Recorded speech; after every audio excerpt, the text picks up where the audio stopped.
16. No vídeo de hoje a gente vai tratar sobre o capítulo 16 do livro volume 2, que é esse capítulo aqui, ó.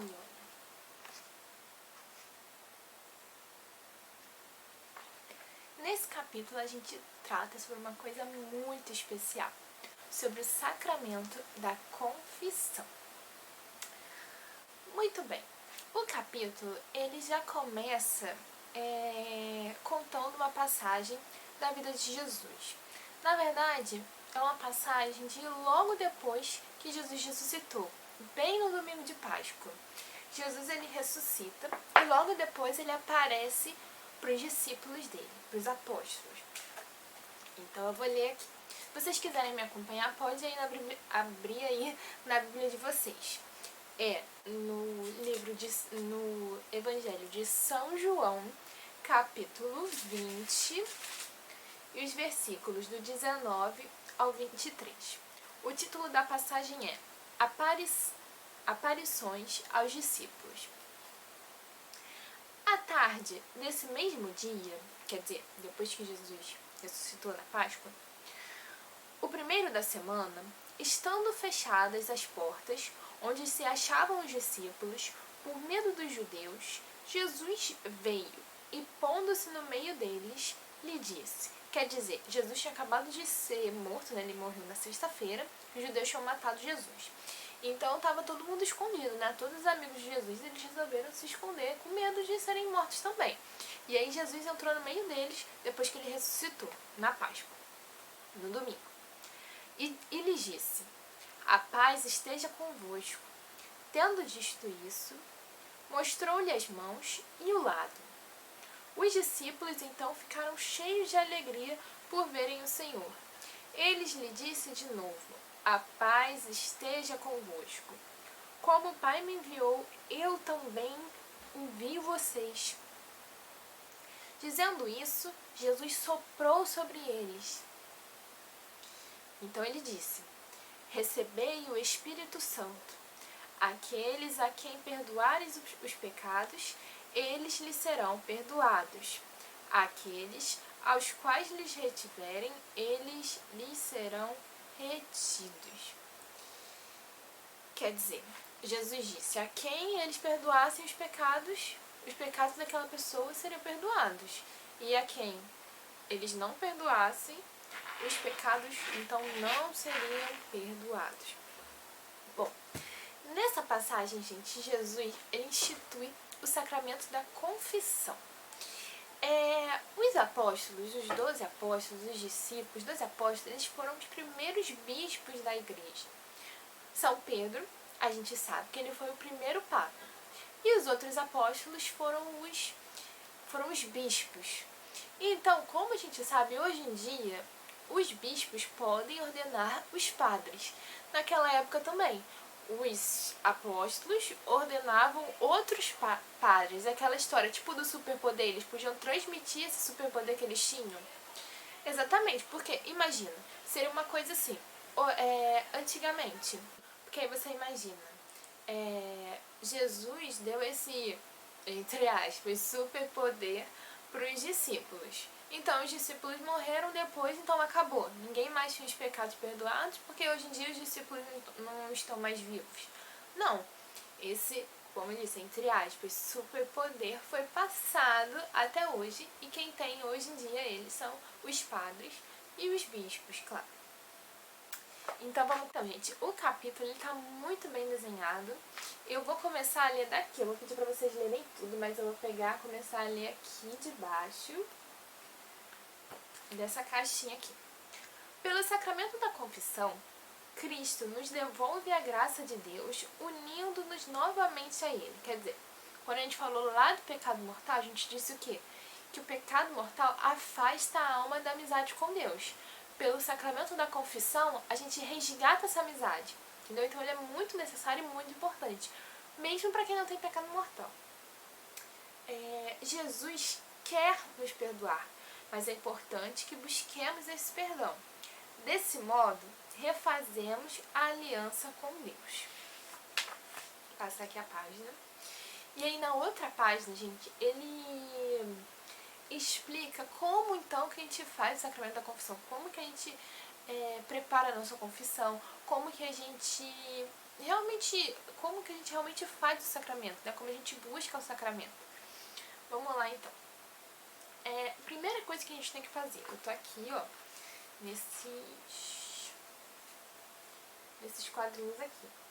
Mas como eu disse, vocês leiam tudo, tá? Porque tudo é muito importante. Principalmente quem não estava no encontro, quem não pôde estar. Primeira coisa, fazer o exame de consciência. O que é exame de consciência? É você examinar os seus atos. Examinar lá a sua consciência, as coisas que você fez, as coisas que você não fez. Aí ele diz: preciso me lembrar de todas as faltas que cometi em pensamentos, palavras, atos e omissões. Então você vai ter que fazer uma grande reflexão. Então assim, é preciso que você se concentre, que você pare para pensar, que você reflita, às vezes até por vários dias. Você pode ficar refletindo sobre aquilo, aí para, anota se quiser, e reflete mesmo, sabe? Você precisa meditar as coisas que você fez. Não pode ser uma coisa tipo, vou lá me confessar e pronto. Entende? Tem que ser uma coisa muito bem pensada. Muito bem. Segunda coisa, arrependimento. Quer dizer, você não pode só lembrar as coisas erradas que você fez, você precisa se arrepender também. Mas o primeiro passo é você lembrar. Primeiro você lembra delas, e aí, às vezes acontece que a gente lembra que fez uma coisa errada, porque a gente sabe que aquilo é errado. Mas mesmo assim, a gente não se arrependeu, sabe? Então a gente precisa talvez rezar um pouco mais, pedir a Deus que mostre pra gente o arrependimento, que a gente se arrependa daquilo, tá? Terceira coisa, bom propósito. Então depois que eu me arrependi, eu preciso fazer um propósito de não fazer mais aquilo, entendeu? Porque se eu me arrependi, me senti muito mal, mas se eu tiver outra oportunidade eu vou lá e vou fazer de novo a mesma coisa, vou fazer, eu acho que é o certo. Então você não se arrependeu, tá? Então você não pode se confessar ainda se você não tem um propósito de mudar, tá? Quarta coisa, confissão e perdão dos pecados, que aí é o ato realmente da confissão. Contar ao sacerdote todos os pecados que foram lembrados no exame de consciência e receber o perdão. Quer dizer, você não pode omitir. Se você se lembrou de uma coisa, se você se arrependeu e você pretende não fazer mais, e aí você chega lá na hora e você fica com vergonha, aí você está cometendo um pecado pior. É melhor você nem ter de se confessar, entendeu? Mas assim, gente, não precisa ficar com vergonha. O padre já ouviu todo tipo de pecado. E assim, o padre também não fica julgando as pessoas, entendeu? Ele é até... A pessoa que julga o pecado dos outros é uma pessoa orgulhosa, uma coisa muito feia. O padre não faz isso, entendeu? E assim, ele já ouviu todos os tipos de pecado que você imaginar. Ele já é padre assim, há muito tempo. Então não vai ser o seu pecado que você precisa ficar com vergonha. E outra coisa também, quando você fica com vergonha, é até algo bom. Por quê? Porque você entende que aquilo que você fez é algo feio, não é algo legal. Olha só. Então é também algo bom, porque se você não sentisse vergonha, senão que você não acha aquilo tão errado assim. Então é bom também. Quinta coisa, depois que você contar ao padre, você vai receber uma penitência. O que é uma penitência? É como se fosse uma tarefa que o padre vai mandar você fazer. Geralmente é rezar um Pai Nosso, uma Ave Maria, coisa assim bem tranquila. E aí você tem que fazer depois da sua confissão, tá? Aí, no momento da absolvição, rezamos o ato de contrição, isto é, o ato de arrependimento. É uma coisa falada. Então, assim, você pode decorar uma frase, ou você pode falar simplesmente assim: perdoai-me, Senhor, porque pequei. É um pedido de perdão a Deus, depois que o padre faz a absolvição sobre você. E aí tem aqui 2 atos de contrição, 1 e 2, mas os 2 valem a mesma coisa, existem outros também. Aí fala assim: ó meu Jesus, meu bom Jesus, que por mim morreste na cruz, tende piedade de mim, perdoa os meus pecados. Por amor a ti, não quero mais pecar. Amém. Muito bem. Agora, Agora nós vamos ver a página 93, que é essa aqui, ó.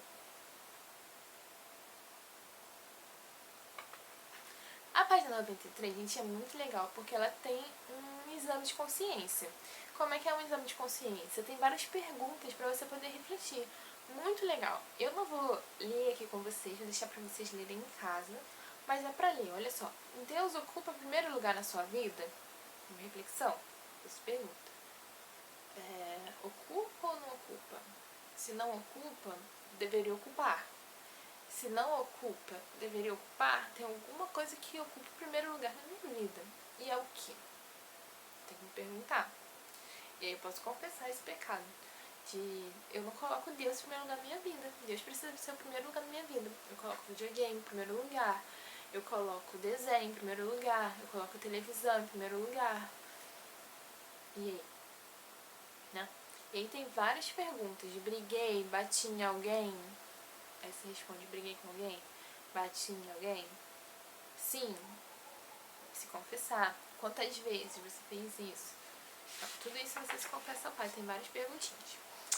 Agora, gente, tem as atividades. Tem bastante atividade nesse capítulo aqui na página 94. Vocês mudem aí a página.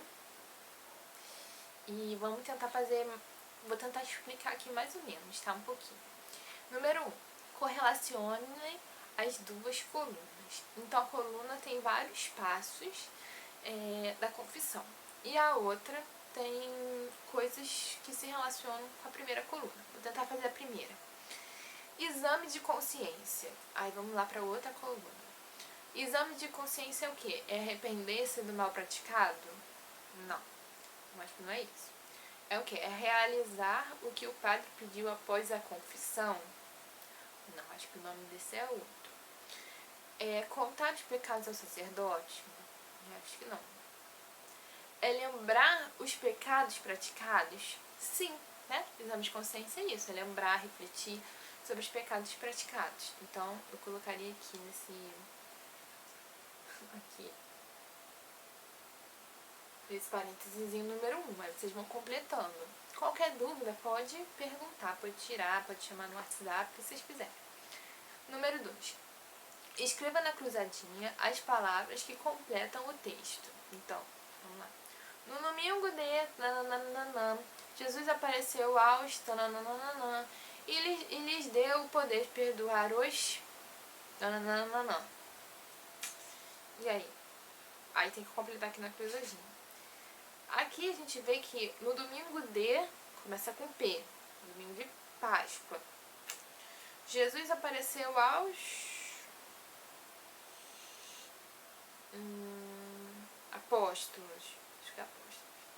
E lhes deu o poder de perdoar os pecados.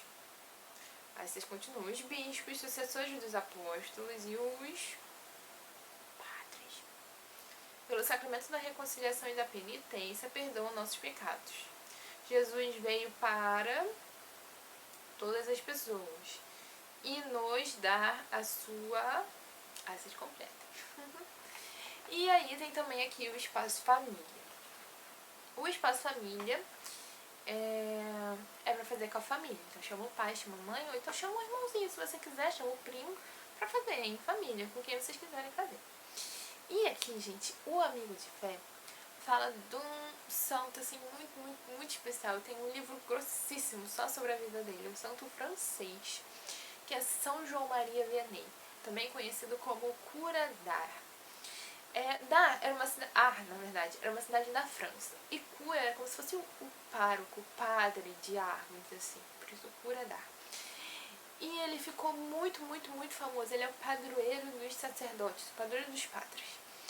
Porque as fotos que tem dele, assim, geralmente ele é bem vovozinho, mas assim, ele desde criança, ele sempre quis ser padre. Só que ele tinha uma coisa, porque ele era, é até feio falar assim, mas ele era muito burrinho. Pra ser padre tem que estudar, tem que fazer seminário, tem que aprender a falar latim. E ele não conseguia, não desenvolvia nas matérias. Ele entrou no seminário, ele já era adulto. E os rapazes do seminário eram todos muito novinhos. Imagina, sabe, aquela pessoa, tipo, e repetiu várias vezes na sua turma, e tipo, é o mais velho de todos, e tá numa turma cheia de gente mais nova. Tipo isso, só que ele era muito mais, porque ele era já adulto mesmo, e o pessoal do seminário era tudo rapazinho novo. E mesmo assim ele não conseguia aprender. Mas ele queria muito ser padre, ele rezava muito, ele tinha uma insistência muito forte, ele queria aquilo. Então o bispo, que concedia, né, no final do seminário a permissão dos padres e tal, que dava o sacramento da ordem, resolveu dar o sacramento da ordem para ele, resolveu tornar ele um padre, porque ficou com pena. Porque achou, nossa, ele é tão dedicado, né, vamos ajudar o pobre, vamos deixar ele ir, mas ele não tem ainda capacidade para ser. E aí ele foi. E mandaram ele pra uma cidadezinha esquecida. Ela bota ele lá nesse lugar, lá nesse fim de mundo, porque lá não tem ninguém mesmo. Vamos botar ele pra lá. E aí, gente, ele, com a fé dele, com a boa vontade dele, assim, lá na França, naquela época, estava passando por um momento, logo depois da Revolução Francesa. Então, na Revolução Francesa, aí foi um momento que, assim, o governo mandou fechar todas as igrejas, não podia ter missa, era tudo às escondidas. Tem de vários padres, várias freiras foram decapitados, cortaram a cabeça deles, não podia ter, era tudo escondido. E aí, estava passando por esse momento. Então, o que aconteceu, né? Por vários anos, imagina, você pega hoje em dia, né, vários anos e deixa as pessoas sem poderem ir para a igreja, sem ter padre, sem ter missa, sem ter nada. As pessoas vão perdendo a fé. Então as pessoas perderam completamente a fé, não acreditavam mais em Deus, não acreditavam mais em nada. E ele foi mandado para lá, para essa situação. E, gente, ele transformou tanto a igreja começou a ficar cheia, lotada, vinha gente de outros países só para ir se confessar com ele. Então, pra vocês terem ideia. Então, pessoal, vocês leem aqui, por favor, porque ele é um santo muito especial e tem uma história muito linda. História de São João Maria Vianney. O dia dele é comemorado dia 4 de agosto, que é o dia do padre. Olha só, de tão importante que ele ficou, tá? Francês. Então, vocês leiam, por favor, e vai na página 163 e recorte a figura dele, por favor, porque a figura dele é muito conhecida, vocês precisam conhecer, tá? Então, eu acho que do capítulo é isso. Muito bem, espero que tenham entendido tudo. Se não entenderam, podem tirar dúvidas, não tem problema, tá bom? Então, um beijo pra vocês, minhas crianças. Até o próximo vídeo.